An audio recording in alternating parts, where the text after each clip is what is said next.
இன்னைக்கு நம்ம hello doctor நிகழ்ச்சியில் நம்ம கூட இதய ஆரோக்கியம் குறித்து இதய நலத்துறை பேராசிரியர் மற்றும் துறையினுடைய தலைவர் டாக்டர் எஸ் ரமேஷ் அவர்கள் தான் நம்ம கூட இணைஞ்சிருக்காங்க. வணக்கம் டாக்டர். வணக்கம். நல்லா இருக்கீங்களா? நல்லா இருக்கேன் டாக்டர். இதயம் சம்பந்தமான கேள்விகள் எல்லாம் இன்னைக்கு கேட்கலான்னு வந்திருக்கோம். டாக்டர், ஒரு மனிதனோட இதயம் பாதிப்படைஞ்சிருக்கா இல்லை ஆரோக்கியமாக தான் இருக்கா அப்படின்னு சொல்லி நம்ம எப்படி தெரிஞ்சுக்கிறது? ஸோ நம்ம இருதயம் வந்து 20 வயசு வரைக்கும் இல்லை 30 வயசு வரைக்கும் எல்லாருக்குமே வந்து சீராக தான் இருக்கும். ரொம்ப ரேராக தான் இப்போ வந்து சின்ன வயசுலேயே நெஞ்சு வலின்னு அப்படின்னு வரதெல்லாம் மோஸ்ட்லி வந்து மஸ்குலர் பெயின் தான். ஹார்ட் ப்ராப்ளம் இருக்க வாய்ப்பு ரொம்ப கம்மி. பட் ஒரு 30 வயசு 40 வயசு ஜென்ஸுக்கு வந்து ஹார்ட் ப்ராப்ளம் வர வாய்ப்பு, அறிகுறி வர வாய்ப்பு அந்த டைமில் இருக்கும். ஃபீமேல்ஸ்க்குன்னு பார்த்தீங்கன்னா வந்து 45 வயசுக்கு மேலே தான் ஹார்ட் ப்ராப்ளமே வரும். அது மேல்ஸ் அண்ட் ஃபீமேல்ஸ் அந்த டிஃப்ரென்ஸ் இருக்கும். ஏன்னா ஃபீமேல்ஸ்க்கு வந்து அந்த மாதவிடை அந்த மென்ஸ்ட்ருவேஷன் இருக்கிறதுனால அவங்களுக்கு அந்த ஈஸ்ட்ரஜன் ஒரு ஹார்மோன் வந்து ஹார்ட்டை ப்ரொடெக்ட் பண்ணும். அதனால் அவங்களுக்கு வந்து இருதய ரத்தக்குள்ள அடப்பு அந்த மாதிரி ப்ராப்ளம் வர வாய்ப்புகள் கம்மி. பட் ஜென்ஸ்க்கு வந்து அந்த ப்ரொடெக்ஷன் இல்லாதனால நம்ம இந்தியாவுக்கு மேற்கு இருக்க அந்த வெஸ்டர்ன் பீப்புளோட கம்பேர் பண்ணும்போது இந்தியன்ஸ் பர்டிகுலர் சவுத் ஏஷியன் அந்த ரேஸ்க்கு வந்து ஹார்ட் ப்ராப்ளம் ஒரு 10 வருஷம் முன்னாடியே வந்துடுது. ஸோ அதனால் வந்து நம்ம 30 இயர்ஸ்ன்னு சொல்கிறோம். இல்லைனா வந்து 40 இயர்ஸ் மேலே தான் ஹார்ட் அறிகுறிலாம் வரும். என்ன அறிகுறி வரும்னு பார்த்தீங்கன்னா, முக்கால்வாசி பேர் ஹார்ட் ப்ராப்ளம் அப்படின்னா இந்த இருதய ரத்த குழலி நோய் அப்படின்னா இருதய ரத்த குழல் அடப்பு, அந்த ரத்த குழலி நோய் வருதுன்னா நெஞ்சு வலி தான் முக்கால்வாசி வரும். வலின்னு பார்த்தீங்கன்னா இடது சைடு இல்லை வலது சைடு ரெண்டுத்துலேயுமே வரலாம். முக்கால்வாசி பேருக்கு ஒரு 100 பேருக்கு வலி வருதுன்னா ஒரு 25 பேருக்கு வந்து இந்த கை லெஃப்ட் ஹேண்ட் பெயின் வந்து நெஞ்சு வலி வரும்போது லெஃப்ட் ஹேண்ட் பெயினும் வரலாம். பட்டு சில பேர் வந்து பார்த்திங்கன்னா நம்ம டீச்சர்ஸ் எல்லாம் பார்த்துருப்பீங்க, அவங்கெல்லாம் வந்து பார்த்தீங்கன்னா இந்த கழுத்து வலியோடு அந்த கை வலி வரும். ஸோ அவங்கெல்லாம் வந்து மோஸ்ட்லி சர்வைக்கல் ஸ்பாண்டிலோசிஸ் இருக்கிறனாலையும் அந்த மாதிரி வலி வரலாம். பட் நெஞ்சு வலி தான் முக்கியமான அறிகுறி. சில பேருக்கு இருதய செயல்பாடு கம்மியாக இருக்கும். வேறு ஏதாவது காரணத்தில் கூட இருதய செயல்பாடு கம்மியாக இருக்கலாம். அவங்களுக்கு வந்து நடந்தால் கொஞ்சம் மூச்சு திணறல், ஸோ நடக்கும்போது மூச்சு திணறல் வருது அப்படின்னா அது மோஸ்ட்லி நம்ம ஹார்ட்டு இல்லைனா வந்து நுரையீரல் பிரச்சனையாகவும் இருக்கலாம். ஸோ அது ரெண்டுமே ஒரு காரணமாக இருக்கலாம். சில பேருக்கு வந்து எலக்ட்ரிக்கல் அப்நார்மாலிட்டிஸ் பண்ணுவோம். ஸோ அந்த ஹார்ட் வந்து 3மே இருக்கும். பிளட் சப்ளையும் தேவை, எலக்ட்ரிக்கல் சப்ளையும் தேவை. அந்த எலக்ட்ரிக்கல் ஏதாவது அப்நார்மாலிட்டி இருந்தால் ஹார்ட் பீட் கொஞ்சம் படபடப்பு வரும். ஸோ இதுதான் முக்கியமாக 3 சிம்டம்ஸு இருதயப்பாடு. நேர் ஒருத்தர் லைனில் இருக்காங்க, பேசலாமா? வணக்கம் ரெயின்போ எஃப்எம். வணக்கம். வணக்கம். வணக்கம். பொன்னேரி ஜெகண்டையில இருந்து கலி நம்ம பேசுறேன். வணக்கம் டாக்டர். வணக்கம் சார். டாக்டர், இப்ப பாத்தீங்கன்னா நிறைய பேருக்கு இப்போ என்ன சொல்றதுன்னா நிறைய பேருக்கு ஹார்ட் அட்டாக் தான் வருது. இது வந்து ஆன்ஜியோ பண்றேன்னு சொல்றாங்க. இது வந்து அறிகுறி சிம்டம்ஸ் எப்படி சார் தெரியும்? அதை பத்தி கொஞ்சம் சொல்லுங்க சார். ஸோ ஹார்ட் அட்டாக் அப்படின்னா, ஸோ இப்போ வந்து ரத்த குழா அடப்பு மட்டும் இருக்குது, பட் முழுசாக அடையலைன்னா நடக்கும்போது நெஞ்சு வலின்னு அப்படி இருக்கும். ஸோ மாடி ஏறும்போது வலி இருக்குது, ஏதாவது வெயிட்டு தூக்கிட்டு போனால் கொஞ்சம் நெஞ்சு பாரமாக இருக்குது, கொஞ்ச நேரம் நின்று நடக்கணும் அப்படின்றது ஆன்ஜைனா. அது வந்து அடப்பு முழுசாக அடையில் ஒரு 90% அடப்பு இருக்குது அப்படின்னா அந்த மாதிரி வலி வரலாம். அடப்பு ஹார்ட் அட்டாக்னா அந்த ரத்த குழா முழுசாக அடைஞ்சிருது. ஸோ அப்படின்னா உங்களுக்கு வந்து ரெஸ்ட்லேயே பெயின் வந்துடும். ஸோ பேஷண்ட் நல்லா தான் இருந்தார் சார், திடீர்னு பார்த்தீங்கன்னா அப்படியே நெஞ்சு வலி வந்தது, அப்படியே ஃபுல்லாக வேர்த்துடுச்சு, அப்புறம் கொஞ்சம் மூச்சு திணறல் இருக்குது. சில பேருக்கு வந்து பார்த்தோன்னா அப்படியே மயக்கமே போட்டு விழுந்துடுவாங்க, அந்தளவுக்கு சிவியர் பெயின். ஸோ அந்த வலி வந்து நம்ம உயிர் போயிடுமான்ற மாதிரி ஒரு சுச்சுவேஷன், அந்தளவுக்கு சிவியர் பெயின் வருதுன்னா அது வந்து மாரடைப்பு, அது ஹார்ட் அட்டாக் பெயின். ஸோ அது மாதிரி இப்போ நெஞ்சு வலியே வந்து 5 நிமிஷம் மேலே இருக்குது அப்படின்னாலே நம்ம வந்து இதை மாரடைப்பாக இருக்குமோன்னு நம்ம வந்து யோசிக்கணும். ஸோ நெஞ்சு வலி தான் முக்கியமான இது. ஸோ இந்த மாரடைப்புலேயே வந்து உங்களுக்கு வலது இல்லை இடது சைடு வலி வரலாம். சில பேருக்கு தொண்டையில் கூட வலி வரும், சில பேருக்கு வந்து முதுகுலையும் வலி இருக்கலாம். ஸோ இது எல்லாமே வந்து ஒருத்தருக்கு ஒரு விதமாக இருக்கும். சில பேருக்கு வலி இருக்கும், சில பேருக்கு எரிச்சலாக இருக்கும். ஸோ சில பேர் வந்து நம்ம எரிச்சலாக இருக்குது சார், எனக்கு கேஸ் தான் ப்ராப்ளம் அப்படின்னு நினைப்பாங்க. ஸோ எரிச்சலுமே ஒரு ஹார்ட் அட்டாக்குரிய அறிகுறியாக நம்ம எடுத்துக்கணும். அண்ட் ஒரு 10 நிமிஷம் மேலே வலி இருக்குன்னா பக்கத்தில் போய் ஒரு இசிஜி எடுக்கிறதுல ஒன்றும் தப்பு இல்லை. இசிஜி எடுத்துகிட்டு நமக்கு நல்லா இருக்கும் அப்படின்னா நம்ம வந்து அட்லீஸ்ட் நம்ம கேஸ்ட்ரிக்னு எடுத்துகிட்டு நம்ம கொஞ்சம் ரிலாக்ஸ்டாக இருக்கலாம் வீட்டில். ஓகே, நிகழ்ச்சியில் இனி கூடிய அடுத்த நேயர். வணக்கம் ரெயின்போ எஃப்எம். வணக்கம் சார். வணக்கம், பேசுங்க. யார் எங்கேருந்து பேசுகிறீங்க? வணக்கம், ராயப்பேட்டையிலேருந்து வெங்கடன். கேட்கலாம்டா, மருத்துவர் கூட தான் இருக்காங்க, பேசுங்க. சொல்லுங்கள் சார். சார் இப்போ வணக்கம் சார். வணக்கம். இப்போ கொஞ்ச நேரத்துக்கு முன்னாடி சொன்னீங்க கேஸ்ட்ரிக் இருந்தா கூட உங்களுக்கு அது மாதிரி சிம்டம் இருக்கு அப்படின்னு சொன்னீங்க.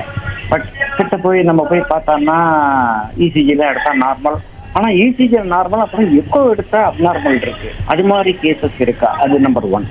நம்பர் 2, ஒபிசிட்டி இருக்கிற லேடிஸ்க்கு ஹார்ட்டு செக்லாம் பண்ணியாச்சு, எக்கோலாம் பண்ணியாச்சு, ஆனா அவங்களுக்கு அந்த பிஎஃப்டி டெஸ்ட்ல வந்து ஒரு 60% தான் இருக்கு. நடந்தா மூச்சு வாங்குது, படிக்கட்டு ஏறினா மூச்சு வாங்குது. அந்த கார்டியோ என்ன சொன்னாருன்னா, சார் ஒன்றும் பயம் இல்லை, இவங்க கொஞ்சம் வெயிட் தான் குறைக்கணும், ஃபங்க்ஷன் டெஸ்ட் அவங்களோட ஹார்ட்டு எக்கோ கிளீனா இருக்கு அப்படின்றாங்க. பட் இதுக்கு என்ன பண்ணலாம் அப்படின்றத நீங்க கொஞ்சம் அட்வைஸ் பண்ணுங்க, நான் கேட்டுக்கிறேன். நன்றி.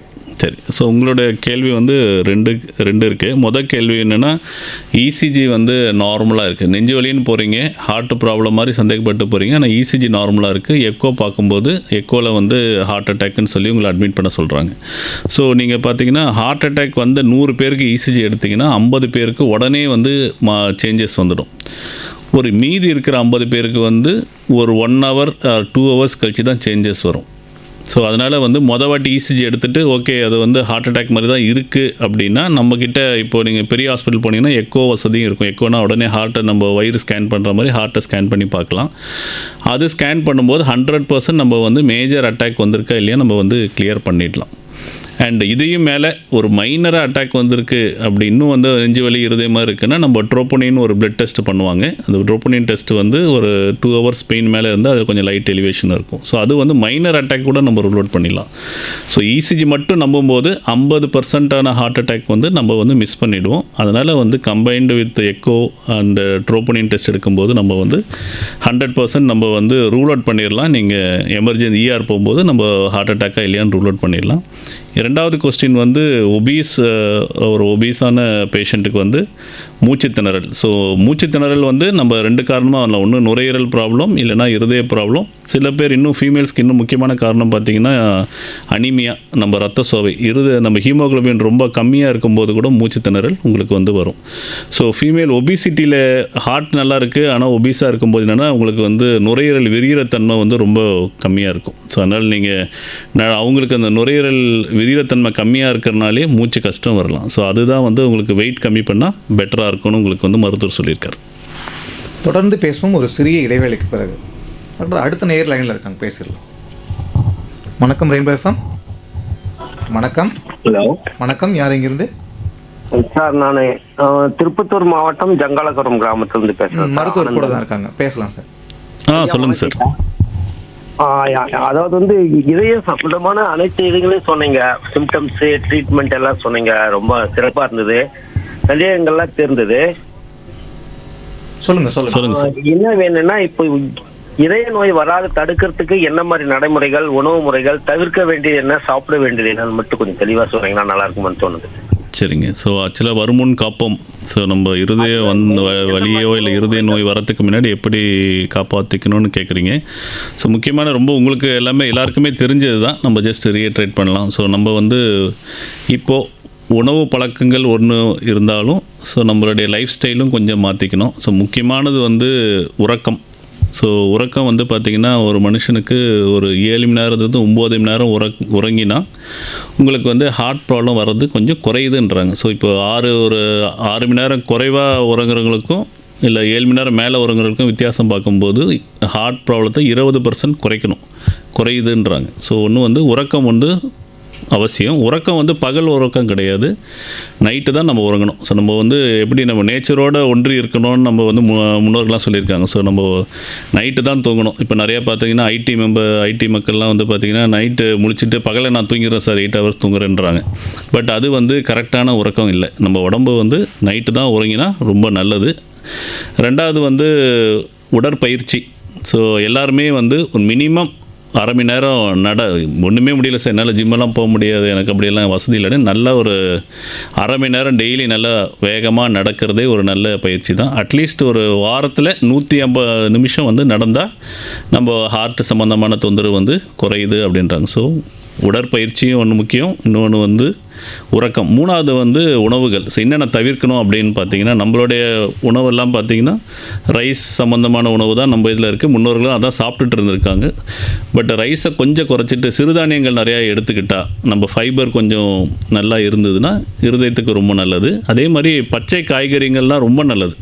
ஸோ நம்ம என்னென்னா நம்மளுடைய இப்போ ஒரு ரொம்ப ஆயில் அதிகமாக எண்ணெய் அதிகமாக இருக்கிற பண்டங்கள் எடுக்கும்போது நம்ம உடவுல எல்லாம் ஒரு ரணம் இன்ஃப்ளமேஷன் அதிகமாகுது. இதே வந்து நம்ம பச்சை காய்கறிகள் இல்லை பழங்கள் நிறையா எடுக்கும்போது அந்த ரணங்கள்லாம் குறைஞ்சி அது நம்ம ஆன்டி ஆக்சிடென்ட்ஸ் நம்ம நிறையா எடுத்துக்கிட்டால் நம்ம அந்த ரணம் குறையும். இதுவுமே வந்து நம்ம இருதயத்துக்கு ரொம்ப ஆரோக்கியம். ஸோ உணவு, அதுக்கப்புறம் பயிற்சி, உடற்பயிற்சி, நன்றான உறக்கம், இது 3மே இருந்தாலே நம்ம வந்து முக்காவாசி இருதய ப்ராப்ளத்தை நம்ம தவிர்க்கலாம். நிகழ்ச்சியில் இணையக்கூடிய அடுத்த நேயர். வணக்கம் ரெயின்போ எஃப்எம். வணக்கம் வணக்கம், இணைப்பில் இருக்கீங்க, பேசலாம். நிகழ்ச்சியில் இணையக்கூடிய அடுத்த நேயர். வணக்கம் ரெயின்போ எஃப்எம். ஐயா வணக்கம். ஐயா வணக்கம், யார் எங்கேருந்து பேசுகிறீங்க? வேலூர்லேருந்து சாமிநாதன் பேசுகிறார். கேட்கலாம், உங்களுடைய கேள்விகளை கேட்கலாம். ஐயா வணக்கம். ஐயா வணக்கம். நான் வேலூர்லேருந்து சாமிநாதன் பேசுகிறேன். இந்த மது, புகைப்பிடித்தல், இது எல்லாமே வந்து இந்த போதை பொருட்கள் உபயோகப்படுத்துறவங்களுக்கு மாரடைப்பு அல்லது ஹார்ட் ஃபெயிலியர், ஹார்ட் அட்டாக் எல்லாமே வருதுன்னு சொல்றாங்க. உலக அளவில் வந்து இது செயலிழப்பனால உயிரிழப்பு அதிகமா இருக்கிறதால கேள்விப்படுறோம். இது இந்தியாவில் எந்த அளவுக்கு இருக்கு, எத்தனையாவது இடத்துல இருக்காங்க நம்ம இந்திய நாட்டு மக்கள், அது தெரியல ஐயா. இன்னொன்று வந்து இப்போ ஏழை எளிய மக்களுக்கும் வந்துருச்சு. இது வந்து பெரிய ஒரு ரிச் ஒரு ப்ராப்ளம்ன்றது அந்த மேல்தட்டு மக்களுக்கு இருக்கிறது, இப்போ கீழ்த்தட்டு மக்களுக்கும் வந்துருச்சு. இப்போ மேலை நாடுகள்ல 10 ஆண்டுகள் வந்து இடைவெளி நீங்க சொன்னீங்க ஆரம்பத்திலேயே. அந்த அளவுக்கு வந்து ஃபேட் அவங்க அதிகமா வந்து ஃபுட்டு அந்த அளவுக்கு எடுத்துக்கிறாங்க, கொலஸ்ட்ரால் அந்த அளவுக்கு. அவங்களுக்கு 10 ஆண்டுகள் கழித்து வருது. இங்கே நம்ம இந்தியாவில் 10 ஆண்டுகள் முன்னாடியே வந்துருது அப்படின்னு சொல்லுங்க. இது எதனால அந்த மாதிரி வருது, அதையும் கொஞ்சம் விளக்கமாக கொஞ்சம் சொல்லுங்க. நான் வானொலியில கேட்டுக்கிறேன். நன்றி, வணக்கம். நன்றி கேள்விக்கு. ஸோ நீங்கள் 3 கேள்வி கேட்டிருக்கீங்க. முதல் கேள்வியாக வந்து புகைப்பழக்கம், மது அருந்துதல், இதனால் இருதயம் எப்படி பாதிக்குது அப்படின்னா, புகைப்பழக்கம். ஸோ இப்போது மேற்கு வெஸ்டர்ன் கண்ட்ரீஸ்லாம் முதல்ல ஸ்மோக்கிங் அதிகமாக இருந்து ஹார்ட் அட்டாக்லாம் அதிகமாக இருந்தது அங்கேயுமே. இப்போ வந்து என்னென்னா அவங்க வந்து இது வந்து இருதயம் பாதிக்குதுன்று அங்கே வந்து கட்டுப்பாடு அதிகமாக இருக்குது. பொதுவான இடங்களில் புகைப்பிடித்தல்லாம் குறைச்சிட்டாங்க அங்கே ரொம்ப முக்கியமாக. ஸோ பட் இந்தியாவில் வந்து அந்த பழக்கங்கள்லாம் கொஞ்சம் அதிகமாகிட்டு வருது. இப்போ நிறைய பேர் வந்து அந்த ஸ்டைலுக்கு ஒரு ஸ்மோக் பண்ணால் தான் வந்து ஒரு ஃப்ரெண்ட்ஷிப் வருது, ஸ்மோக் பண்ணணும், இல்லைனா வந்து ஒரு ஃப்ரெண்ட்ஷிப்புக்காக ஆல்கஹால் சாப்பிடணும் அப்படின்ற அந்த இது மாதிரி வந்துருச்சு. ஸோ அதனால் வந்து அதெல்லாம் வந்து இருதயத்தை கண்டிப்பாக பாதிக்குது. ஸோ ஒரு நாளைக்கு நான் 1 சிகரெட் தான் பிடிக்கிறேன் சார்னாலும் அந்த சில பேருக்கு அந்த 1 சிகரெட்டே வந்து ஒரு விஷமாகி ஹார்ட் அட்டாக் வந்திருக்க பார்த்துருக்கோம். ஸோ நாங்கள் நிறைய ஸ்டடி பண்ணதில் மேல்ஸுக்கு ஸ்மோக்கிங்னால தான் யங் ஏஜில் ஹார்ட் அட்டாக் வருது, அதில் ஒரு சந்தேகமும் இல்லை. அதேமாதிரி மது அருந்ததுனால என்னென்னா உங்களுக்கு வந்து லிவர் கொஞ்சம் மெயினாக லிவர் பாதித்தாலும், பட் அதில் வந்து ஒரு இந்த ட்ரைக்ளிசரைட்னு ஒரு கொலஸ்ட்ரால் அதிகமாகுது. ட்ரைக்ளிசரைட் கொலஸ்ட்ரால் அதிகமாகும்போது அதனாலேயுமே இந்த கொலஸ்ட்ரால் வந்து ரத்த குழாயில் போய் அடப்பு ஏற்பட்டு அதனாலேயும் ஹார்ட் அட்டாக் வருது. ஸோ மது அருந்துதல், ஸ்மோக்கிங், இது 2மே தவிர்த்தால் ரொம்ப நல்லது.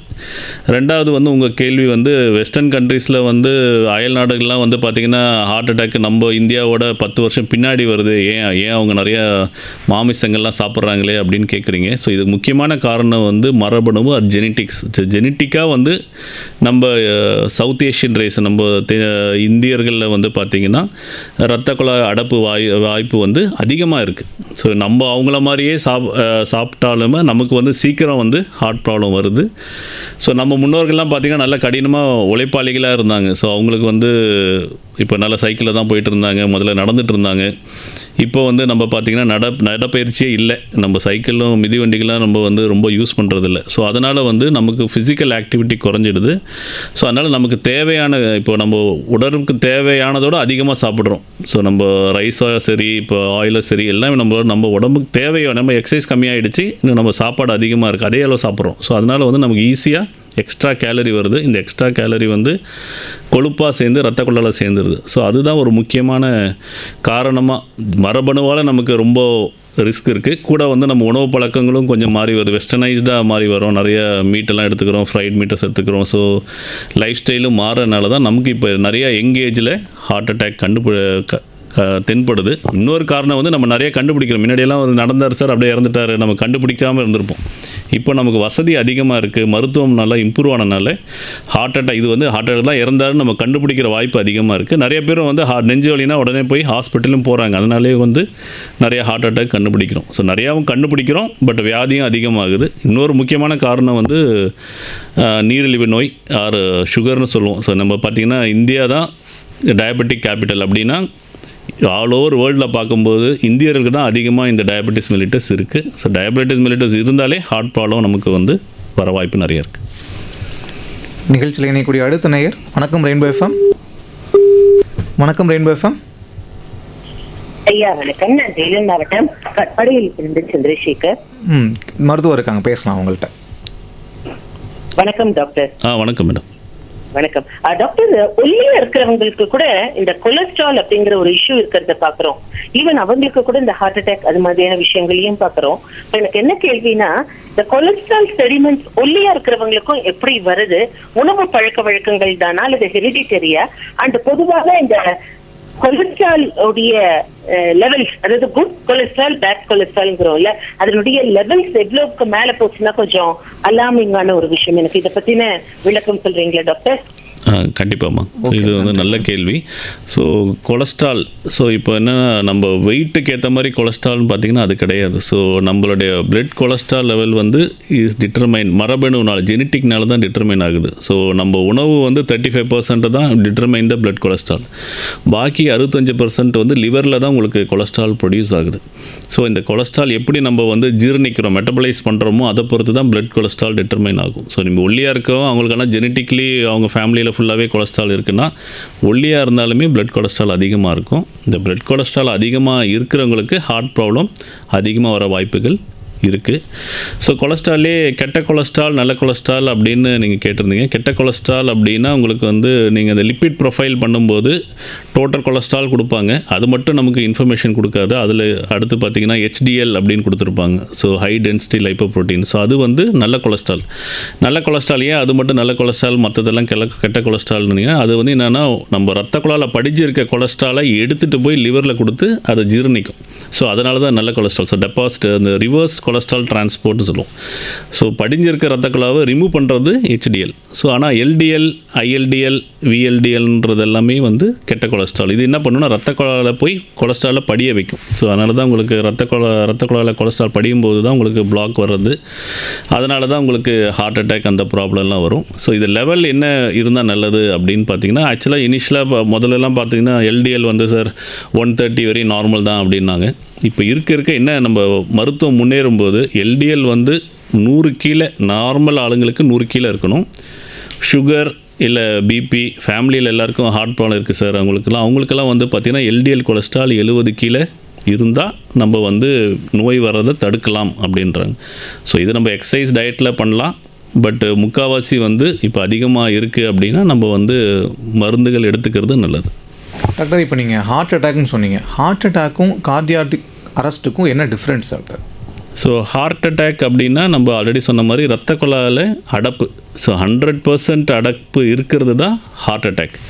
கார்டியாக் அரெஸ்ட்டுனா இருதயமே சுத்தமாக செயல்பாடே இல்லை, ஹார்ட் வந்து நின்றுடுச்சு அப்படின்றது தான் கார்டியக் அரெஸ்ட். ஸோ கார்டியக் அரெஸ்ட்டுக்கு நிறைய காரணங்கள் இருக்கலாம். ஒன்றாவது முக்கியமான காரணம் வந்து heart attack. But cardiac arrest பார்த்திங்கன்னா இப்போ உங்களுக்கு எண்ட் ஸ்டேஜ், இப்போ வந்து முதல்ல பிரெயின் ஸ்ட்ரோக் இருக்குது, அப்படியே கடைசியில் எல்லா உடம்பும் செயலிழந்துக்கிற மாதிரி ஹார்ட்டும் செயலிழந்து போகலாம். அது வந்து கார்டியக் அரெஸ்ட்டு. இல்லைனா சில பேர் எலக்ட்ரிக்கல் ப்ராப்ளம், திடீர்னு ஹார்ட் பீட் வேகமாக வந்து ஒரு 100க்கு பதிலாக ஒரு 400 போயிடுச்சு அப்படின்னாலே ஹார்ட் ரொம்ப வேகமாக துடிச்சு அப்படியே அரெஸ்ட் ஆகிடும். ஸோ உங்களுக்கு வந்து மாரடைப்பு ஒரு முக்கியமான காரணம். பட் பல காரணங்கள்னால இருதயம் வந்து அரெஸ்ட் ஆகலாம். அதுதான் கார்டியக் அரெஸ்ட். டாக்டர், இந்த சைலண்ட் ஹார்ட் அட்டாக்னா என்ன டாக்டர்? அப்படி இருந்தால் நமக்கு அறிகுறிகள் எதுவும் தெரியாதா என்ன? ஸோ சைலண்ட் ஹார்ட் அட்டாக் அப்படின்னா பேஷண்ட் வந்து நல்லா தான் இருந்தால் திடீர்னு பார்த்திங்கன்னா அப்படியே கொலாப்ஸ் ஆகிட்டார். நல்லா தான் நம்ம கூட பேசிகிட்டு இருந்தால் திடீர்னு கொலாப்ஸ் ஆகிட்டார் அப்படின்வாங்க. நெஞ்சு வலியாக அவருக்கு தெரியல அப்படின்வாங்க. ஸோ இந்த சைலண்ட் ஹார்ட் அட்டாக் வந்து குறிப்பாக அந்த சுகர் பேஷண்ட்டுங்களுக்கு வர வாய்ப்புகள் அதிகம். ஸோ யங் ஏஜில் சுகர் ரொம்ப வருஷமாக இருக்குன்னா, இப்போ நீங்கள் காலெல்லாம் மறுத்து போயிடுச்சுன்னு சொல்லுவாங்க. சில பேர்லாம் எங்களுக்கு இப்போ சார் நாங்கள் வந்து செருப்பு பிடிக்கிறோம், ஆனால் வந்து எனக்கு செருப்பு உணர்வே இல்லை. ஸோ அப்படின்னா இந்த கால் நரம்புகள்லாம் கொஞ்சம் பெரிஃபரல் நியூரோபதி, டயபெட்டிக் நியூரோபதி வந்து மறுத்து மறுத்துருச்சு, அதே மாதிரி அதே நர்வு வந்து இருதயத்திலையும் மறுத்துடும். ஸோ நர்வு உங்களுக்கு வந்து பெயின் பர்சீவ் பண்ணணும் அப்படின்னா அந்த நர்வ்ஸ் எல்லாம் நல்லா வேலை செஞ்சால் தான் வரும். ஸோ நர்வ்ஸ் எல்லாம் டேமேஜ் ஆகிறனால அவங்களுக்கு வந்து பெயின் தெரியாது. திடீர்னு சடனாக மூச்சு திணறல் வந்துச்சு சார், சடன் நல்லா தான் இருந்தால் திடீர்னு அப்படியே மூச்சு திணறல் வந்து அப்படியே கொலாப்ஸ் ஆகிட்டார் சார் அப்படின்னா. ஸோ அது வந்து சைலண்ட் ஹார்ட் அட்டாக். வேறு என்ன காரணங்கள் வரும்னா வயசானவங்களுக்கு, ஸோ 75 வயசுக்கு மேலே இருக்கவங்களுக்கு சில பேருக்கு வந்து நெஞ்சு வலியே தெரியாது, ஒரு மாதிரி ரொம்ப டயர்டாக இருக்குது இல்லை லைட்டாக மூச்சு வாங்குது அப்படி தான் சொல்லுவாங்க, தெரியல அவங்களுக்கு நெஞ்சு வலியே தெரிஞ்சிருக்காது. ஸோ அவங்களாம் என்ன பண்ணேன் சார், நம்ம சும்மா டயர்டுன்னு கூட்டிகிட்டு போயிருந்தோம், பார்த்தா டாக்டர் வந்து ஹார்ட் அட்டாக் சொல்கிறாரு அப்படின்னு சொல்லுவோம். ஸோ வயது முதிர்ந்தவர்களுக்கு நெஞ்சு வலி வர வாய்ப்புகள் கம்மி. பிபி இருக்கவங்களுக்கும் சில பேருக்கு ரொம்ப நாள் பிபி இருக்கவங்களுக்கும் இந்த மாதிரி சைலண்ட்டாக ஹார்ட் அட்டாக் வர வாய்ப்புகள் இருக்குது. டாக்டர், இந்த இதய வலி இடதுபுறம் இருக்க கை வந்து வலிச்சா மட்டும்தான் இதய நோய் இருக்குன்னு நம்ம தெரிஞ்சுக்கணுமா, இல்லை வேறு ஏதாவது அறிகுறிகள் இருக்கா டாக்டர்? ஸோ உங்களுக்கு வந்து நம்ம இருதய வலி வந்து முக்கால்வாசி வந்து லெஃப்ட் ஹேண்டில் ரேடியேட் ஆகலாம். ஏன்னா உங்களுக்கு நர்வ் சப்ளை கிட்டத்தட்ட ஒன்று தான். ஸோ கைக்கு சப்ளை பண்ணுற நர்வ் சப்ளையும் அதே மாதிரி இருதயத்துக்கு போகிற சப்ளையும் ஒரு சேம். ஸோ அதனால் வந்து நெஞ்சு வலி வரும்போது கைக்கும் வந்து வலி வரலாம். பட் சில பேர்லாம் பார்த்திங்கன்னா கழுத்து வலி, இந்த cervical spondylosis இருக்காங்க, நிறைய பேர் பைக்கு ரொம்ப யூஸ் பண்ணுறாங்க, ரொம்ப தூரம் வந்து பைக்கில் ட்ராவல் பண்ணுறாங்க, இல்லைனா நம்ம ஆல்ரெடி சொன்ன மாதிரி ஆசிரியர்கள் நம்ம நெக்கு ரொம்ப யூஸ் பண்ணுறாங்க, ஐடி பர்சன்ஸு அவங்க எல்லாமே பார்த்திங்கன்னா நெக்கு வந்து ப்ராப்ளம் இருக்கும். அவங்கனால அந்த கைக்கு போகிற நரம்பு கொஞ்சம் அழுத்தப்படலாம், அந்த ஸ்பைனல் கார்டு கொஞ்சம் இல்லை நர்வ்ஸ் வந்து கம்ப்ரஸ் ஆகிடுச்சுன்னா அவங்களுக்கு வந்து லெஃப்ட் ஹேண்ட் பெயின் வரும். ஸோ சில பேர் என்ன பண்ணால் லெஃப்ட் ஹேண்ட் பெயின் வரனால இது ஹார்ட் ப்ராப்ளமாக நிறைய பேர் வந்திருக்காங்க. சில பேர் வந்து பார்த்தீங்கன்னா ஹார்ட் ப்ராப்ளம் இருக்காங்க, லெஃப்ட் ஹேண்ட் பெயின் சொல்லிட்டு ஆர்த்தோ டாக்டரும் போவாங்க. ஸோ அதனால் நிறைய பேர் நாங்கள் ஆர்த்தோ டாக்டர்ஸ் எல்லாம் பார்த்தீங்கன்னா உடனே left hand pain sir first heart rule out பண்ணிவிட்டு நீங்கள் இங்கே வந்து வாங்கன்னு சொல்கிற வாய்ப்புகளும் நிறையா இருக்குது. நம்ம பரிசோதனை பண்ணிக்கணும், இடதுபுறமாக இருந்தாலும் சரி வலதுபுறமாக இருந்தாலும் சரி, நம்ம பரிசோதனை பண்ணி பார்த்துக்கணும். நிகழ்ச்சியில் இணையக்கூடிய அடுத்த நேயர், வணக்கம் ரெயின்போ எஃப்எம். வணக்கம் ரெயின்போ எஃப்எம்.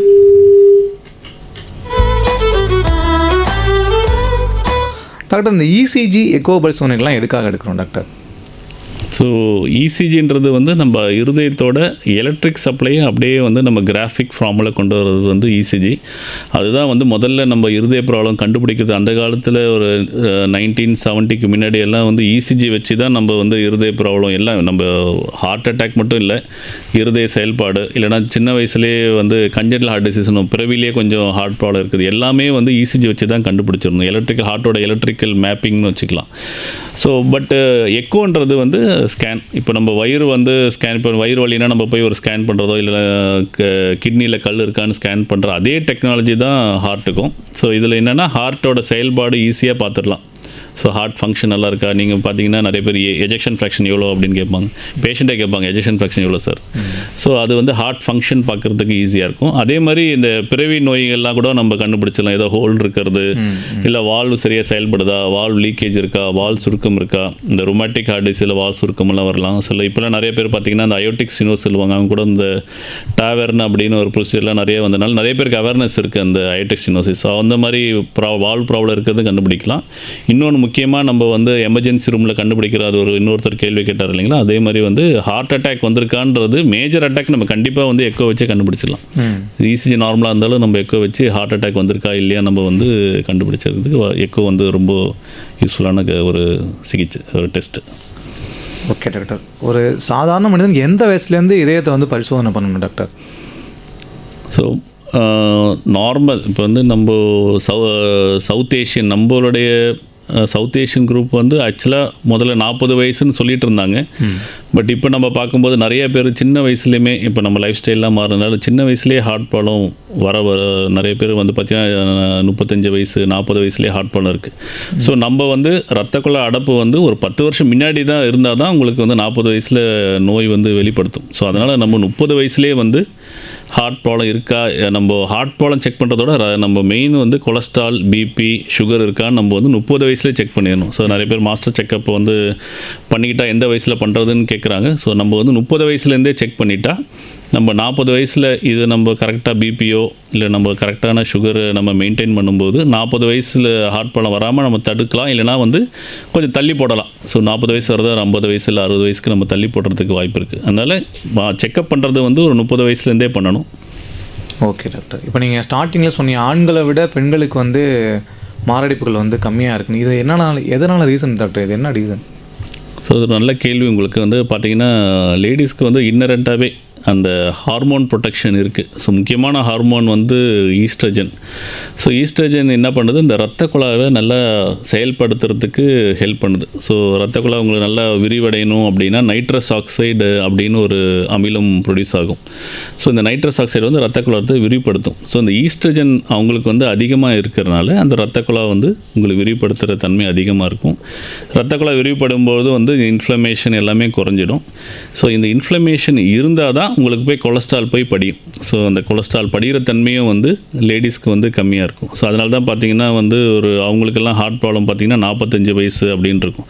பட் ஒன்ஸ் 45 வயசு ஆயிடுச்சு, அந்த மாதவிடை அந்த மென்ஸ்ட்ரேஷன்லாம் ஸ்டாப் ஆகிடுச்சுன்னா அவங்களுடைய ரிஸ்க் பார்த்தீங்கன்னா கிட்டத்தட்ட மேல்ஸோட ரிஸ்க் மாதிரி ஈக்குவலண்ட் ஆகிடுவாங்க. ஒரு 55-65 வயசில் பார்த்தீங்கன்னா மேல்ஸ் அண்ட் ஃபீமேல்ஸ் கிட்டத்தட்ட ஒரே ரிஸ்க் தான் இருக்கும். டாக்டர், இப்போ இதயத்தில் அடைப்பு ஏற்பட்டால் ஸ்டண்டு வைக்கிறாங்க. இந்த ஸ்டண்டு வச்சதுக்கப்புறமும் நமக்கு மறுபடியும் அடைப்பு ஏற்படுமா டாக்டர்? ஸோ இருதயம் நமக்கு வந்து ப்ராப்ளம் இருக்கா இல்லையான்னு பார்க்குறதுக்கு வந்து நம்ம டெஸ்ட்டுன்றது வந்து ஆஞ்சியோகிராம்னு ஒரு டெஸ்ட். நிறைய பேர் நாங்கள் பார்த்தீங்கன்னா ஆஞ்சியோகிராமோ இல்லை ஆஞ்சியோபிளாஸ்டின்றது சிகிச்சை. ஸோ அது ரெண்டு பேரும் கன்ஃபியூஸ் பண்ணிக்கிறோம். ஆஞ்சியோகிராம்ன்றது டெஸ்ட்டு, அடப்பு எவ்வளோ இருக்குது, ஏதாவது ட்ரீட்மெண்ட் பண்ணணுமான்னு பார்க்குறது ஆஞ்சியோகிராம். இதில் வந்து ஆஞ்சியோபிளாஸ்டி வித் ஸ்டென்ட் அப்படின்னா நம்ம அந்த அடப்பை வந்து நீக்கிற சிகிச்சை. ஸோ அங்கே பலூன் பண்ணி அந்த கொஞ்சம் விரிவு பண்ணதுக்கப்புறம் ஸ்டென்ட் வச்சுடுவோம். ஸோ நம்ம ஸ்டென்ட் வைக்கிறது பார்த்திங்கன்னா எந்த இடத்துல அடப்பு இருக்கோ அந்த இடத்துல தான் ஸ்டென்ட் வைக்கிறோம். ஸோ பட் நம்ம வந்து அந்த காரணம், இப்போ நம்ம சுகர் இருக்குது இல்லைனா வந்து கொலஸ்ட்ரால் இருக்குன்னா அதை நம்ம சரியாக வைத்தியம் பண்ணலை, பிபி கரெக்டாக பார்க்கல. சில பேர் அப்படியே விட்டுருவாங்க, வந்து நம்ம ஒரு வருஷம் ஃபாலோஅப் வருவாங்க, அதுக்கப்புறம் வந்து வரமாட்டாங்க. ஸோ அப்போ வந்து கொலஸ்ட்ராலோ சுகரோ பிபியை கண்ட்ரோல் பண்ணலன்னா ஃப்யூச்சரில் வேறு இடத்துல உங்களுக்கு வந்து அடப்பு வாய்ப்பு இருக்குது. ஸோ ஸ்டென்ட்டு கீழேயோ மேலேயோ இல்லைனா ஹார்ட்டில் 3 ரத்த குழாயில் ஒன்றில் மட்டும் ஸ்டென்ட் வச்சிருப்போம், மற்ற ரத்த குழாயில் உங்களுக்கு வந்து அடப்பு வர வாய்ப்பு இருக்குது. ஸோ அதனால் நம்ம ஸ்டென்ட்டு வச்சாலுமோ இல்லை பைபாஸ் பண்ணாலுமே பட் அந்த ரிஸ்க் ஃபேக்டர்ஸ் சொல்கிறோம் இல்லைங்களா, சுகரோ BP cholesterol life style exercise இதெல்லாம் பண்ணிக்கிட்டே இருந்தால் நம்ம ஃப்யூச்சரில் ப்ராப்ளம் வராமல் பார்த்துக்கலாம், கொஞ்சம் தடுக்கலாம். ஓகே டாக்டர், நிகழ்ச்சியில் இணையக்கூடிய அடுத்த நேயர். வணக்கம் ரெயின்போ எஃப்எம். வணக்கம் ஐயா. வணக்கம் ஐயா. வணக்கம், இணைப்பில் இருக்கீங்க, பேசலாம். ஐயா வணக்கங்க. வணக்கம், சொல்லுங்கள் சார். திருக்கலர் ஜீவா பேசுகிறேன் ஐயா. சொல்லுங்கள் உங்களுடைய கேள்விகளை கேட்கலாம். மருத்துவர் இருக்காங்க. மருத்துவர் ஐயா வணக்கம் ஐயா. வணக்கம், சொல்லுங்கள். வணக்கம் ஐயா. அதாவது ஹார்ட்டுக்கும் இதயத்துக்கும் சிறுநீரகத்துக்கு என்ன தொடர்பு ஐயா? ஆனா சிறுநீரகம் வந்து ஃபால்ட் ஆனா ஹார்ட் அட்டாக் வந்துருதுன்னு சொல்றாங்க ஐயா, அது உண்மை ஐயா? அதை பத்தி கொஞ்சம் சொல்லுங்க ஐயா. வாய்ப்புக்கு நன்றி. வணக்கம். நன்றி. ஸோ இது நல்ல கேள்வி தான். நிறைய பேர் வந்து ஹார்ட்டும் கிட்னி, ஹார்ட்டு லிவர் எல்லாமே வந்து பார்த்திங்கன்னா ஒன்றோட ஒன்று இணைஞ்சு செயல்படும். முக்கியமாக வந்து கிட்னியும் ஹார்ட்டும் வந்து பார்த்தோன்னா கார்டியோ ரீனல் சிண்ட்ரோம்னு சொல்லுவோம். அதே மாதிரி இப்போ ப்ரிவென்ஷன் பார்த்திங்கன்னா கார்டியோ மெட்டபாலிக் கிட்னி ப்ரொடெக்ஷன் அப்படின்னு வந்துச்சு, cardio metabolic kidney syndrome. So எப்படின்னா ரெண்டுமே கிட்டத்தட்ட ஹார்ட்டு நல்லா பம்ப் பண்ணி பிளட்டு வந்து கிட்னிக்கு கொடுத்தா தான் கிட்னி வந்து அந்த கெட்டதெல்லாம் நம்ம வெளியே அனுப்பும், எஸ்க்ரீஷன் செயல்பாடு பண்ணி. இப்போ ஹார்ட்டு செயல்பாடு ரொம்ப கம்மியாக இருக்குது அப்படின்னா கிட்னிக்கு ரத்த ஓட்டம் குறைஞ்சிடும். ஸோ அப்போ கிட்னியும் சரியாக செயல்பட முடியாது. ஸோ ரெண்டுமே இன்டர்லிங்க்டு. இதே மாதிரி வந்து கிட்னி ப்ராப்ளம் இருக்கவங்களுக்கு இப்போ ரெகுலராக டயாலிசிஸ் போகிறாங்க, இல்லை சார் கிட்னி கொஞ்சம் வீக்காக இருக்கவங்களுக்கு வேறு ஏதோ காரணத்தினால இல்லை சுகர்னால கிட்னி வீக் ஆகிடுச்சு அப்படின்னு பார்த்தீங்கன்னா கிட்னி செயல்பாடு கம்மியாகும்போது அந்த கெட்டதெல்லாம் வந்து அப்படியே எஸ்க்ரீட் ஆகாதனால இருதய செயல்பாடு கம்மியாகும். ஸோ இப்போ நீங்கள் பார்த்தீங்கன்னா கிட்னி செயல்பாடு இல்லைனா கிரியாட்டின் அதிகமாகுது, யூரிக் ஆசிட் அதிகமாகுது, அதே மாதிரி யூரியா அதிகமாகும். அதே மாதிரி நம்ம கண்ணுக்கு நமக்கு மெஷர் பண்ணுறது இதெல்லாம் கண்ணுக்கு தெரியாமல் நிறைய அமிலங்கள் வந்து இருதய செயல்பாடை கம்மி பண்ணி ஹார்ட் ஃபங்க்ஷனும் கம்மியாகும். சில பேருக்கு வந்து பார்த்திங்கன்னா உங்களுக்கு வந்து ஈவன் அந்த படிகிறது ரத்த குழாயில் படிகிற அந்த கொலஸ்ட்ரால் தன்மையுமே வந்து ரொம்ப அதிகமாக இருக்கும் கிட்னி பேஷண்ட்டுக்கு. ஸோ அவங்களுக்கெல்லாம் பார்த்திங்கன்னா முழு ரத்த குழாய் ஃபுல்லாகவே வந்து அடப்பு இருக்கும். ஸோ அதனால் ரெண்டுமே இன்டர்லிங்க்டு. ரெண்டுமே ஹார்ட்டு பாதித்தாலும் கிட்னி பாதிக்கும், கிட்னி வந்தாலும் ஹார்ட்டு பாதிக்கும். நிகழ்ச்சியில் இணையக்கூடிய அடுத்த நேயர். வணக்கம் ரெயின்போ எஃப்எம். வணக்கம், இணைப்பில் இருக்கீங்க, பேசலாம். ராமன் பேசுறேன். பேசுங்க டாக்டர் ஐயா பேசுறாங்களா? டாக்டர் தான் இருக்கு, சொல்லுங்க. வணக்கம்யா. சார் ரைட் சைடு சொல்றது சார் பயங்கரமா வலிக்குது சார், சட்டை கூட தூக்கி போட முடியல. ஓகே, ஜிகேசி விசத்தெரிப்பியில் போய் காட்டினேன். சொல்லுங்க. அவங்க வந்து ஜவ்வு வந்து அப்படிங்க ஒட்டி இருக்கு. அதனால வலி வருது அப்படிங்கிறாங்க. இது ஹார்ட் சம்பந்தமா எதுவும் பிரச்சனை இருக்குங்களா? உங்களுக்கு சுகர் இருக்குங்களா? சுகர் இல்லை சார். சுகர் ஒன்றும் இல்லை. ஏதாவது தோள்பட்டையில் ஏதாவது அடிபட்டிருக்கா? அடிபெல்லாம் படல. ம். ஆனா சுத்தமா தூக்கம்ங்கிறதும் இல்லை. தூக்க மாத்திரை போட்டா கூட தூக்கம் வர மாட்டேங்குது. சரி. ஸோ இது வந்து பெரிய ஆர்த்ரைட்டிஸ் ஷோல்டர்னு சொல்லுவோம். ஸோ நிறைய வாட்டி நம்ம ஷோல்டர் பெயின் வந்தாலுமே நிறைய பேர் வந்து ஹார்ட் சம்மந்தமாக இருக்குமோ அப்படின்னு வந்து சந்தேகப்படுவாங்க. ஸோ இப்போ வலி வந்து மூமெண்ட் ரெஸ்ட்ரிக்ஷன் சார். நமக்கு நீங்கள் வந்து அந்த ஜாயிண்ட்டை நல்லா மூவ் பண்ண முடியுது சார், ஆனால் வலி இருக்குன்னா அது வேறு காரணங்களாக இருக்கலாம். இப்போ ஜாயிண்ட்டே மூவ் பண்ண முடியல சார், ஜாயிண்ட் கையை தூக்குனாலே வலிக்குது, கையை பின்னாடி கொண்டு போக முடியல, அந்த நேயர் சொன்ன மாதிரி ஷர்ட் போட முடியலன்றது வந்து இது பியூராக ஜாயிண்ட் இஷ்யூ மாதிரி தெரியுது. ஸோ ஜாயிண்ட் இஷ்யூ வந்து முன்னாடி அடிபட்டிருக்கு, நமக்கு தெரியாமல் அடிபடும் போது கூட இந்த ஜாயிண்ட் இஷ்யூ வரலாம். இல்லை சுகர் இருக்கவங்களுக்கு நிறைய இந்த மாதிரி பெரிய ஆர்த்ரைட்டிஸ் ஷோல்டர் வரும். ஸோ அவங்க வந்து ஆர்த்தோ எலும்பு சம்மந்தமான டாக்டரை அணுகி கரெக்டான ஃபிசியோதெரப்பியோ சிகிச்சை எடுக்கும்போது உங்களுக்கு இந்த வலி முற்றிலுமே குறைஞ்சிடும். ஓகே டாக்டர், கண்டிப்பாக அந்த தகவல் வந்து அவர் போய் சேர்ந்துருக்குன்னு நினைக்கிறேன். நிகழ்ச்சியில் இணையக்கூடிய அடுத்த நேயர். வணக்கம் ரெயின்போ எஃப்எம். வணக்கம். வணக்கம், சென்னையிலேருந்து தாட்சாயினி பேசுகிறேன். சொல்லுங்கள் மேம். ஹலோ, வணக்கம் டாக்டர். வணக்கம் மேடம், சொல்லுங்கள். எனக்கு வந்து 21 வருஷம் ஸ்டெண்ட் வச்சேன் சார். ஹார்ட் அட்டாக் வந்தது அப்போ. ஆனால் நல்லா தான் இருக்கேன், மாத்திரை மெடிசன்லாம் கண்டினியூவாக சாப்பிட்றேன், நல்லா இருக்கேன். மாடிப்படிலாம் கிடுகிடுன்னு ஏறுறது அதெல்லாம் பண்ணலாமா சார்? உங்களுக்கு வந்து ஒரு அடப்பு இருந்ததுனாங்களா இந்த மற்ற ரத்த குழாயிலையும் கொஞ்சம் அடப்பு இருக்கு? ரெண்டு சொன்னாங்க. 2 அடப்பு இருந்து 2மே சிகிச்சை பண்ணிட்டாங்க. பையன்கிட்ட கேட்டேன், 2 அடப்புன்னு சொன்னாங்க அப்படின்னு. மாடிப்படி நான் கிடுகிடுன்னு ஏறிடுறேன், அதான் ஏறலாமா, ஸ்பீடாக நடக்கலாமா, அதெல்லாம் பண்ணலாமா? ஸோ உங்களுக்கு வந்து அடப்பெல்லாம் நீக்கிட்டாங்க, அதுக்கப்புறம் வேறு அடப்பே இல்லை அப்படின்னா நீங்கள் நல்லாவே பண்ணலாம். இப்போ இப்போ உங்களுக்கு வந்து மூட்டெல்லாம் நல்லா இருக்குன்னா நீங்கள் வேகமாக நடப்பீங்க. ஸோ வேகமாக நடக்கிறதுமே வந்து நல்லது. ஸோ அதனால் நீங்கள் மாடி ஏறதுனால ஒன்றும் ப்ராப்ளம் இல்லை, வேகமாக நடக்கிறதுனால ஒன்றும் பிரச்சனை கிடையாது. ஹார்ட் உங்களுக்கு நல்லா இருக்குன்னு அர்த்தம், உங்களுக்கு மூட்டுங்களும் நல்லா இருக்குனால தான் உங்களால் முடியுது. ஸோ அதை நீங்கள் ஏறுறதுனால ஒன்றும் இருதயம் ஒன்றும் பாதிப்பு இல்லை, இருதயத்துக்கு நல்லது தான். கொஞ்சம் வேகமாக நடக்கிறதோ மாடியெல்லாம் ரெகுலராக ஏறுறது வந்து ஹார்ட்டுக்கு நல்லது தான். நன்றி நன்றி நன்றி நன்றி. நிகழ்ச்சியில் இணையக்கூடிய அடுத்த நேயர். வணக்கம் ரெயின்போ எஃப்எம். ஹலோ, வணக்கம், இணைப்பில் இருக்கீங்க, பேசலாம். வணக்கம், நான் ராஜலட்சுமி வெஸ்ட் மாம்பலத்துலேருந்து பேசுகிறேன். பொதுவான ஒரு கேள்வி. சொல்லுங்க மேம். நம்ம பயறு வகைகளை முளை கட்டி அப்படியே பச்சையா சாப்பிட்டா அது நல்லதா, ஊற வச்சு வேக வச்சு சுண்டலா சாப்பிட்றது நல்லதா? அதுதான் எனக்கு இது. ஓகே. ஆக்சுவலாக முளை கட்டின பயிர் வந்து என்னென்னா உங்களுக்கு நான் ஆல்ரெடி சொன்ன மாதிரி இந்த உடம்புல ரணம் இன்ஃப்ளமேஷன் நிறைய உணவுகள்னாலே வரலாம். ஸோ இந்த முளை கட்டின பயிர் இல்லை மில்லட்ஸு இந்த மாதிரி கொஞ்சம் ஊற வச்சு சாப்பிட்றது வந்து நீங்கள் வேக வச்சும் சாப்பிட்லாம், இல்லை பச்சையாகவும் எடுத்துக்கலாம். ஆக்சுவலாக பச்சையாக எடுக்கும்போது இன்னும் நல்லதுன்றாங்க. ஸோ அது வந்து உங்களுக்கு அந்த ஆன்டி ஆக்சிடென்ட் சத்து வந்து அதிகமாக இருக்கும். ஸோ ஆன்டி ஆக்சிடென்ட்ஸ் வந்து உங்களுக்கு ரணத்தை குறைச்சி நம்ம இருதய ரத்த குழாய் செயல்பாடும் இம்ப்ரூவ் பண்ணும். அதனால் நல்லது தான், 2 வகையாகவும் சாப்பிட்லாம். நிகழ்ச்சியில் இணையக்கூடிய அடுத்த நேயர். வணக்கம் ரெயின்போ எஃப்எம். வணக்கம் சார். மருத்துவர் இருக்காங்க, பேசலாம். வணக்கம் டாக்டர். சொல்லுங்க மேம். ஒரு பையனுக்கு 15 வயசு ஆகுது சார். இவ்வளோ நாள் இல்லை, இப்போ பிரியாணி சாப்பிட்டாக்கா இதயம் எல்லாம் படப்படன்னு அடிச்சுக்குது, அப்படியே நின்றுடுற மாதிரி இருக்குது அப்படின்னா முதல்ல டாக்டர்கிட்ட கூட்டின்னு போனோம் ஒரு மாசத்துக்கு முன்ன. அது அவங்க வந்து ரத்தம் இல்லை, சத்து ரொம்ப கம்மியா இருக்கு, அதனால ஒன்றும் ப்ராப்ளம் இல்லைன்னு சொல்லி அனுப்பிச்சிட்டாங்க. அதுக்கப்புறம் அவன் இதுவா சாப்பிட்டு இருந்தா ஒன்றும் பண்ணலை. மறுபடியும் இப்போ அந்த மாதிரி தான் இருக்குது, அப்படியே மூச்செல்லாம் அடைக்குது, ஒன்றும் பண்ண முடியல அப்படின்றான். அது என்னவா இருக்கும் சார்? ஸோ பிரியாணி உணவு சாப்பிட்டு உடம்பு முடியல, இல்லை வயிறு வலி இருக்குது, இல்லை நெஞ்சு படபடப்பு இருக்குன்னா மோஸ்ட்லி அது வந்து கேஸ்ட்ரிக் சம்மந்த மாதிரி தான் தெரியுது. ஸோ இதே நடந்து உங்களுக்கு சிம்டம்ஸ் வருதுன்னா அது ஹார்ட்டு. சாப்பிட்ட உடனே உங்களுக்கு வந்து ஒரு மாதிரி எரிச்சல் இருக்குது, சாப்பிட்டா ரொம்ப வேர்த்துருது, சாப்பிட்டா படபடப்புனா நம்ம வயிறில் கொஞ்சம் ரணம் இருக்க வாய்ப்புகள் இருக்குது. ஸோ பர்டிகுலராக நீங்கள் வெளியே உணவு சாப்பிடும்போது ஸோ உங்களுக்கு வீட்டில் செய்கிற மாதிரி அவ்வளோ க்ளீனாக சுத்தபத்தமாக செய்கிறது கொஞ்சம் கடினம். ஸோ ஏன்னா நிறைய பேருக்கு செய்கிறனால ஸோ நிறைய அதில் பைலோரின்னு ஒரு இன்ஃபெக்ஷன் வந்து நிறைய வருது இந்த வெளியே சாப்பிடும்போது. ஸோ அதனால் முதலெல்லாம் வந்து பார்த்திங்கன்னா இந்த வயிறு புண்ணு எல்லாம் 30 வயசு 40 வயசு மேலே தான் பார்த்துட்டு இருந்தோம். இப்போல்லாம் பார்த்திங்கன்னா 15 வயசு 20 வயசு வெளியே ஃபுட்டு நிறைய எக்ஸ்போஷர் ஆகிறதுனால அந்த இன்ஃபெக்ஷன் H. pylori இன்ஃபெக்ஷனால் அந்த வயிறு ரணம் அதிகமாக இருக்குது. ஸோ அந்த H. pylori இன்ஃபெக்ஷன் நம்ம கிளியர் பண்ணுற வரைக்கும் அதுக்கான கரெக்டாக ஒரு 15 நாள் 21 நாள் வைத்தியம் இருக்குது. அதை கிளியர் பண்ணால் தான் உங்களுக்கு மறுபடியும் வந்து இந்த உணவுனால் வலி வராது. நிகழ்ச்சியில் இணையக்கூடிய அடுத்த நேயர். வணக்கம் rainbow FM. Hello, good evening sir. Good evening. Good evening ma'am.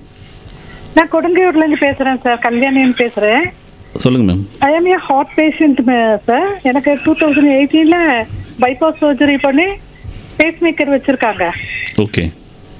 இது வரைக்கும் நான் நல்லா இதுவாக தான் இருக்கேன். ஆனாலும் திருப்பியும் பிளாக் வரதுக்கு சான்சஸ் இருக்கான்னு எனக்கு கொஞ்சம் கேட்டுக்கணும்னு ஆசையாக இருக்குது சார். அதுதான் கேட்கலான்னு விருப்பப்படுறேன். ஆனால் நான் 3 months ஒன்ஸ் செக்கப்புக்கு போகிறேன்.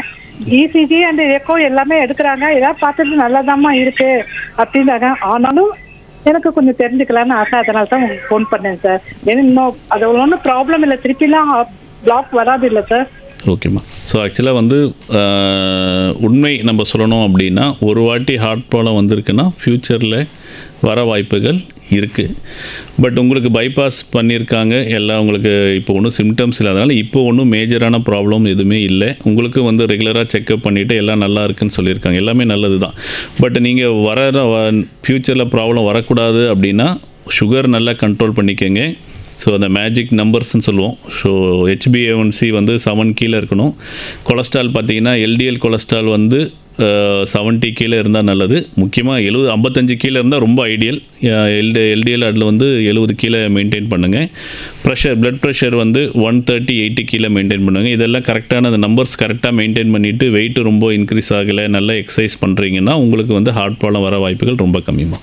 கண்டிப்பாக இந்த தகவல் வந்து அவங்கள போய் சேர்ந்துருக்கும் டாக்டர். டாக்டர் இப்போ சொன்னாங்க ஃபேஸ் மேக்கர் பைபாஸ் சர்ஜரி அப்படின்னு சொல்கிறாங்க. பைபாஸ் சர்ஜரினா என்ன? ஃபேஸ் மேக்கர் யாருக்கெல்லாம் பொருத்துவாங்க? ஓகே, இது நல்ல கேள்வி தான். பைபாஸ் சர்ஜரினா நம்ம ஆல்ரெடி ஆஞ்சியோபிளாஸ்டி சொல்லியிருந்தோம். ஒரே ஒரு ரத்த குழாய் அடப்பு இருக்குது, இல்லை 2 ரத்த குழாய் அடப்பு இருக்குது. பட் ஃபீஸிபிள் அப்படின்னா நம்ம வந்து ஸ்டென்ட்டு வச்சு பலூன் ஆஞ்சியோபிளாஸ்டி பண்ணி ஸ்டென்ட்டு வச்சிடுறோம். பட் சில பேருக்கு ரத்த குழாய் முழுக்க வந்து பிளாக் இருக்கும். அது பர்டிகுலராக அந்த நீரிழிவு நோய், சுகர் இருக்காங்க, இன்னொருத்தர் கேட்டார் இந்த கிட்னி ப்ராப்ளம் இருக்கவங்களுக்கு வந்து பார்த்திங்கன்னா எல்லா அடப்பு இருக்கும், மெயின் ரத்த குழாய் அடப்பு இருக்கும். அவங்களுக்கெல்லாம் வந்து பைபாஸ் சர்ஜரி எல்லா பிளாக்கும் கிளியர் பண்ணணும்னா எல்லாத்துலேயும் ஸ்டென்ட்டு போட்டிங்கன்னா உங்களுக்கு வந்து ரொம்ப கஷ்டம். ஸோ அதனால் வந்து அவங்களுக்கு பைபாஸ் சர்ஜரி வந்து பண்ணலாம். பைபாஸ் சர்ஜரினா காலில் இருந்து உங்களுக்கு ரத்த குழாவோ இல்லைனா இன்டர்னல் மெமரி ஆர்டரி செஸ்ட்டில் இருக்க ஒரு ரத்த குழாவை எடுத்து எங்கே அடப்பு இல்லையோ அந்த அடப்பை எங்கே கீழே எந்த இடத்துல அடப்பு இல்லையோ அங்கே வந்து உங்களுக்கு வந்து ஸ்டிச் பண்ணிவிடுவாங்க. ஸோ அதனால் ரத்த ஓட்டம் சீராக உங்களுக்கு வந்து இருதயத்துக்கு போயிட்டே இருக்கும். ஸோ அதுதான் bypass surgery. Bypass surgery surgeon பண்ணுறது. ஆஞ்சியோபிளாஸ்டின்றது வந்து மருத்துவர் கார்டியாலஜிஸ்ட் வந்து பண்ணுவாங்க. இன்னொரு நெக்ஸ்ட்டு கேள்வி பார்த்தீங்கன்னா உங்களுக்கு வந்து பேஸ் மேக்கர் அப்படின்னு கேட்டு, ஸோ அவங்களுக்கு வந்து பைபாஸும் பேஸ் மேக்கரும் பண்ணியிருக்காங்க. பேஸ் மேக்கர்னால் ஹார்ட் ரேட் நான் சொல்லியிருந்தேன் பிளட் சப்ளை மாதிரி எலக்ட்ரிக் சப்ளையும் ஹார்ட்டுக்கு தேவை. அப்போ தான் அது வந்து கரெக்டாக ஃபங்க்ஷன் ஆகும். ஸோ சில பேருக்கு வந்து அந்த எலக்ட்ரிக் சப்ளை கொஞ்சம் மிஸ்டேக் இருக்கும். ஸோ அவங்களுக்கு வந்து சரியாக வந்து மேலே இருந்து எலக்ட்ரிக் சப்ளை கீழே வரையும் போகாது. ஸோ அது ஒரு தடங்கள் ஏற்படுறதுனால ஹார்ட் ரேட் பார்த்திங்கன்னா ஒரு 40-30, பர்டிகுலராக வயசானவங்களுக்கு 70 வயசு மேலே பார்த்திங்கன்னா நல்லா தான் இருந்தார் சார், திடீர்னு ஹார்ட் ரேட் மயக்கமாக வருது, நடந்தால் மயக்கம் வருதுன்றார். ஹார்ட் ரேட் போய் பார்த்தோன்னா 22-30 இல்லைனா மயக்கம் போட்டுறாரு அப்படின்னா அந்த மாதிரி அந்த ஹார்ட் ரேட் கம்மியாக இருக்கவங்களுக்கு நம்ம பேஸ் மேக்கர் வந்து பொருத்தலாம். ஸோ அது எலக்ட்ரிக்கல் சப்ளை சரி பண்ணுறதுக்கு, ரத்த குழாய் சப்ளை சரி பண்ணுறது பைபாஸ் சர்ஜரி. அறுவை சிகிச்சைனா அறுவை சிகிச்சை பண்ணுறது, இது வந்து ஒரு ஃபேஸ் மேக்கருங்கிறது ஒரு கருவி உள்ள போகிறது. ஆமாம், கருவி. அது வந்து நம்ம கார்டியாலஜிஸ்ட் மருத்துவரே வந்து பொருத்திடுவாங்க உங்களுக்கு. Okay doctor. நிகழ்ச்சியில் இணையக்கூடிய அடுத்த நேயர். வணக்கம் ரெயின்போ எஃப்எம். வணக்கம் ரெயின்போ எஃப்எம். இணைப்பில் தான் இருக்கீங்க, பேசலாம் மருத்துவர்கிட்ட. வணக்கம் டாக்டர். வணக்கம் மேம். மேடவகத்தில் சார். சொல்லுங்க மேம். அம்மா உங்கள் வானொலியோட குறைக்கிறீங்களா, சவுண்டு குறைக்கிறீங்களா கொஞ்சம்? பண்ணிட்டேன் சார். ஓகே பண்ணிட்டேன் சார். பேசலாம் சார். எனக்கு வந்து அந்த இருதய அந்த துடிப்பு, அந்த நான் இருதய துடிப்பு டிக் டிக் டிக்குன்னு ரொம்ப வேகமா இருக்கு சார். எப்பயுமே நெஞ்சில, அந்த நெஞ்சு குழியில அது ரொம்ப நாளா இருக்கு. போனோம் சார் நாங்க. அதெல்லாம் ஒன்றும் இல்லை. அம்மா நீங்கள் பேசுறது தெளிவாக கேட்க மாட்டேங்குது கொஞ்சம். கேக்குதுங்களா? இப்போ கேட்குது, சொல்லுங்க. பேசுங்க. இந்த நெஞ்சாங்குழியில வந்து டிக் டிக் டிக்னு அந்த இருதய துடிப்பு சார். இப்ப கேக்குதுங்களா? கேக்குது, நல்லா கேக்குது, சொல்லுங்க. கேக்குது சார். அது வந்து ரொம்ப துடிக்குது சார். அது வந்து மாஸ்டர் செக்கப்புக்கு நாங்க போனோம், போய் பார்த்தோம். அங்க அதெல்லாம் எல்லாமே நார்மலா இருக்குன்னு சொல்லிட்டாங்க. அது எதனால சார்? இருதய ப்ராப்ளம் ஏதாவது இருந்தா அப்படி இருக்குமா? இல்லை, உங்களுக்கு வந்து இருதய துடிப்பு வேகமாக இருக்குது, சில சமயங்களில் வருதா இல்லை தொடர்ச்சியாக இருக்கான்னு பார்க்கணும். தொடர்ச்சியாக தான் சார் இருக்கு. எப்போ கை வச்சு பார்த்தாலும் டிக் டிக் டிக் டிக்கு தான் சார் இருக்கு. ஓகே, அப்போ வந்து அந்த மாதிரி படபடப்பு இருக்கும்போது இசிஜி எடுத்து பார்த்துட்டு உங்களுக்கு நல்லா இருக்குன்னு சொல்லியிருக்காங்க இல்லைங்களா? ஆமாம் சார், அதையும் பார்த்தாங்க, ஸ்கேனும் பண்ணாங்க சார். ஸோ ஸ்கேன் பண்ணி இருதய செயல்பாடு நல்லா இருக்குது, அதே மாதிரி இசிஜி எடுத்துகிட்டு ஹார்ட் பீட்டு நல்லா இருக்குன்னு சொல்லியிருக்காங்க. சில பேருக்கு வந்து ஒரு பதட்டம், சின்ன வயசு ஒரு 36, 30, 40 இயர்ஸ், வீட்டில் யாருக்கும் ஹார்ட் ப்ராப்ளம் இருக்குது, இல்லை பக்கத்தில் திடீர்னு இறந்துட்டாங்க, அந்த கேள்விப்படும் போது ஒரு ஹார்ட் பீட் கொஞ்சம் அடிக்கிற மாதிரி இருக்கும். நம்ம நார்மல் இருதய துடிப்பே நமக்கு வந்து தெரியும், அதுதான் வந்து பால்பிட்டேஷன். ஸோ இப்போ வந்து நார்மலாக எல்லாருக்குமே 100 கீழே இருக்கணும், உங்களுக்கு 100 கீழே தான் இருக்குது. ஆனால் உங்களுக்கு தெரியுறது வந்து சில பேருக்கு அந்த பதட்டத்தினால, ஆன்சைட்டினால உங்களுக்கு அது தெரியலாம். அதனால் நீங்கள் ஒன்றும் கவலைப்பட வேண்டாம். பட் இந்த 2 தொடர்ச்சியாக விட்டு சில பேருக்கு வந்து பார்த்திங்கன்னா இருதய துடிப்பு அப்பப்போ தான் வருது சார்ன்ற போது நம்ம இசிஜி எடுக்கும்போது நார்மலாக இருக்கும், மற்ற டைமில் அவங்களுக்கு வந்து ஹார்ட் பீட் அதிகமாக இருக்கலாம். அந்த மாதிரி இருக்குது அப்படின்னா ஹோல்டர் 24 ஹவர்ஸ் இல்லை 42 ஹவர்ஸ் 48 ஹவர்ஸ் ஹோல்டர்லாம் இருக்குது. அதில் வந்து நம்ம ஏதாவது அப்நார்மல் எலக்ட்ரிக் சப்ளை இருக்குது, ஹார்ட் பீட் இருக்குன்னா நம்ம அதில் வந்து கண்டுபிடிக்கலாம். கண்டிப்பாக இந்த தகவல் வந்து அவங்கள போய் சேர்ந்திருக்கும். நிகழ்ச்சியில் இணையக்கூடிய அடுத்த நேயர். வணக்கம் ரெயின்போ எஃப்எம். வணக்கம் சார். வணக்கம். பட்டாபிராமன் ராதாகிருஷ்ணன் சார். சொல்லுங்க, மருத்துவருக்காக பேசலாம். ஐயா வணக்கம். வணக்கம், சொல்லுங்க சார். இது ரத்த சம்பந்தப்பட்ட எல்லாருக்கும் வருங்களா குடும்பத்துல எப்படி சார்? எங்க அப்பாவுக்கு இருந்தது, எங்க அப்பா இறந்துட்டாரு. அப்பாவுக்கும் ஹார்ட் ப்ராப்ளம் இருந்ததுங்களா? 16 வருஷத்துக்கு இறந்துட்டாரு சார். அப்புறம் ஒரு 2 தம்பிகளுக்கு அடுத்தடுத்து ஒரு மாசத்துல இறந்துட்டாங்க. அது எப்படி சார்? அதுதான், இது வந்து ரத்தம் இல்லை, ஜெனட்டிக். ஸோ நம்ம மரபணு இல்லைன்னா ஜெனட்டிக் சொல்லுவோம். ஸோ அப்பாவுக்கு வந்து ஹார்ட் ப்ராப்ளம் இருக்குன்னா அடுத்த ஜென்ரேஷனுக்கும் அதே ஜீன்ஸ் பாஸ் ஆகிறனால இப்போ அடுத்த குழந்தைங்களுக்கோ இல்லைனா வந்து உங்கள் பேரனுக்கோ எல்லாருக்குமே வந்து ஹார்ட் ப்ராப்ளம் இருக்க வாய்ப்புகள் அதிகம். ஸோ ஜெனட்டிக்காக இப்போ அப்பா அம்மாவுக்கு இருக்குன்னா ஒரு 50% ரிஸ்க்கு குழந்தைங்களுக்கு வந்து ஹார்ட் ப்ராப்ளம் வர்றது. அதே மாதிரி இப்போ ஒருத்தருக்கு மட்டும் இருக்குன்னா 25% ரிஸ்க் இருக்கலாம். ஸோ எல்லாருக்குமே வரணும்னு கிடையாது. இப்போ அப்பாவுக்கு இருக்குன்னா பையன்கள் எல்லாருக்குமே வரணும் இல்லை, பட் வர வாய்ப்புகள் அதிகம். ஸோ இப்போது அப்பாவுக்கு ஹார்ட் ப்ராப்ளம் இருக்குன்னா நீங்கள் வந்து கொலஸ்ட்ரால்லாம் செக் பண்ணிவிட்டு, கொலஸ்ட்ரால் நம்ம ஆல்ரெடி சொன்ன மாதிரி எல்டிஎல் கெட்ட கொலஸ்ட்ராலை வந்து 70 கீழே மெயின்டைன் பண்ணிவிட்டு, நம்ம லைஃப் ஸ்டைல் கொஞ்சம் எக்ஸசைஸ் பண்ணிவிட்டு, பழவகைகள்லாம் நிறைய சாப்பிட்டு, நம்ம வந்து எண்ணெய் ஃபுட்டெல்லாம் கொஞ்சம் அவாய்ட் பண்ணிவிட்டு நம்ம ஹார்ட் ப்ராப்ளத்தை தடுக்கலாம். பட் நம்ம செக் பண்ணிக்கிறது நல்லது. ஸோ உங்களுக்கு இப்போது சார் எங்கள் அண்ணன் தம்பியெல்லாம் இறந்துட்டாங்க ஹார்ட் ப்ராப்ளத்தில், நான் என்ன பண்ணுறதுன்னா, நீங்கள் வந்து கொலஸ்ட்ராலோ இல்லைனா ஹார்ட் ப்ராப்ளம் இதாக இருக்கா, ட்ரெட்மில் டெஸ்ட்டு, இல்லைனா இப்போ பார்த்திங்கன்னா நிறைய நடக்க முடியலனா கூட சிடி கார்டியாக் சிடி எடுத்து அதில் வந்து கால்சியம் ஸ்கோரோ இல்லைனா ரத்தக்குள்ள அடப்பு நம்ம வந்து சிடி ஆஞ்சியோ பண்ணி அடப்பு இருக்கான்னு பார்த்துக்கலாம். அந்த மாதிரி வந்து முன்கூட்டியே ப்ராப்ளம் இருந்தால் நம்ம அட்டாக் வராமல் அதுக்கு முன்னாடியே பார்த்து கரெக்டான வைத்தியம் பண்ணிக்கிட்டால் நம்ம ஹார்ட் அட்டாக்கை தவிர்க்கலாம். இது ஒரு பரம்பரை நோய் இல்லை, ஆனாலும் நம்ம செக் பண்ணிக்கிறது நல்லது அப்படிங்கிற மாதிரி சொல்கிறீங்க. ஸோ இப்போ நம்ம ரிஸ்க் ஃபேக்டர்ஸ்லேயே இந்த ஜெனட்டிக் வந்து ஒரு main risk factor. Okay doctor. நிகழ்ச்சியில் இணையக்கூடிய அடுத்த நேயர். வணக்கம் ரெயின்போ எஃப்எம். வணக்கம். வணக்கம் சார். நிகழ்ச்சியில் இணைப்பில் தான் இருக்கீங்க, பேசலாம். வணக்கம் டாக்டர். வணக்கம், சொல்லுங்கள். நான் மணலி மாறன். சொல்லுங்கள். இப்போ வந்து பார்த்தீங்கன்னாக்கா, இப்போ நாங்கள் வந்து இந்த மலையேற்றம் இந்த கோயிலுக்கெல்லாம் போகும்போது நார்மலாக இயல்பாக தான் நாங்கள் போகிறோம், நான் போகிறேன். அப்படி கொஞ்சம் வந்து ஒரு என்ன சொல்கிறது, ஒரு 500 மீட்ரு 1 மீட்ரு அந்த மலையேற்றம் ஏறும்போது அப்போ வந்து பார்த்தீங்கன்னா இந்த ஹார்ட் வந்து கொஞ்சம் லைட்டாக வந்து நமக்கு துடிக்கிறது தெரியுது. இது வந்து நார்மல் இயல்பு நிலைதானா, இல்லை இதுக்கு மேலே நமக்கு துடிக்குமா, எப்படி சார்? இதை கண்டினியூ பண்ணலாமா, இல்லை இந்த மாதிரி இருக்கிற சூழ்நிலைக்கு போகக்கூடாதா?